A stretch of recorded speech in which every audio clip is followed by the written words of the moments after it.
Roshani Chokshi is the quintessential Maria Clara, walking out of Jose Rizal's Tagalog epic Noli Me Tangere, straight into Govardhan Ram Tripathi's revered Gujarati classic Saraswati Chandra as Kumud Sundari. Part Pinoy, part Indian, Maha Salvador lookalike is the New York Times bestseller high fantasy author and free verse poet. And if that is not enough, the movie rise of her middle grade debut novel, Arusha and the End of Time, were acquired by Paramount Pictures. Not only are the apostles of high fantasy, the likes of George R.R. Martin, Neil Gaiman, and Sabah Tahir her admirers, the inexhaustible Rick Riordan, who created Percy Jackson and Kane Chronicles, is her cheerleader, which is helping Roshani by inheriting the universal legion of Riordians. Arusha and the End of Time story is led by a fibber named Aru, a 12-year-old Indian girl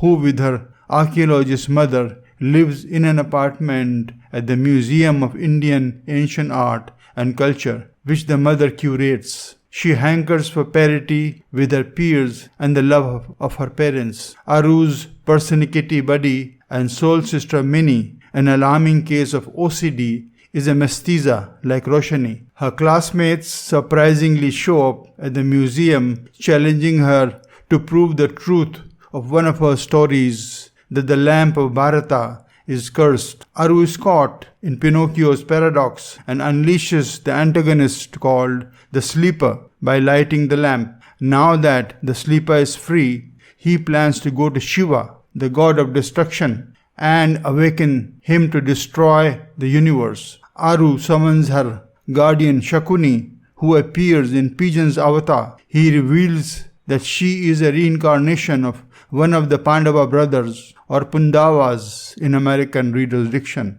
Since Aru has frozen the world erroneously, she must undo what she has done. The expedition takes her and Minnie to the world where the gods and myths are alive.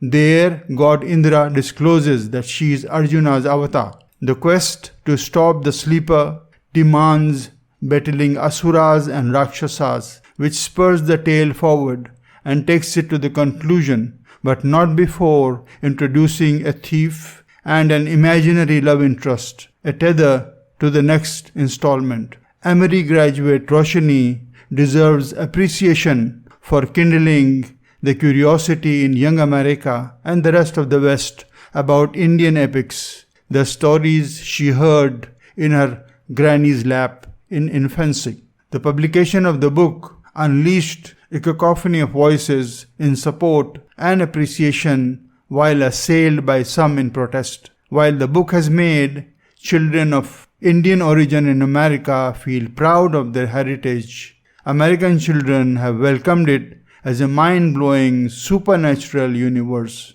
They feel that after being fed with Greek, Roman, and Egyptian myths from infancy, Indian astral cosmos is an exciting change that was long overdue. The naysayers have protested about Valmiki being shown as a hipster from an anthill.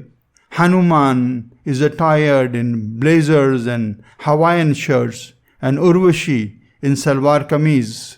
In Yamapuri, Dharmaraja's baton is named Didi, and the dogs Sayama and Sabala are Ik and Do. The diatribe is long but is clearly bested by the applause. The world of Western high fantasy has sprung from Hesiod's Theogony and evolved over time. The turn of the century has witnessed Western world's growing interest in mythic fiction based on Greco-Roman and Egyptian myths. For reasons in plain sight, Greek myth is too hot to handle as children's book content, and here are some illustrations if you wonder. Cronus, the god of time, married his sister and ate his own children.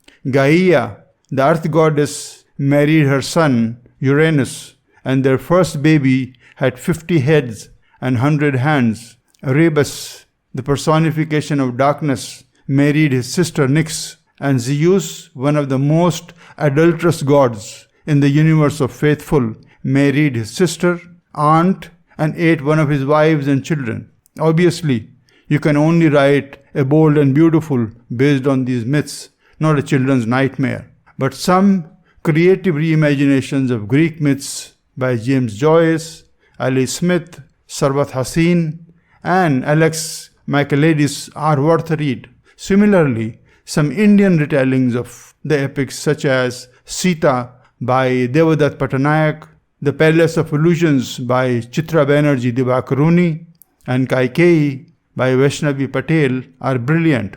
Roshani deserves a vote of thanks for opening the treasury of Indian stories to the West.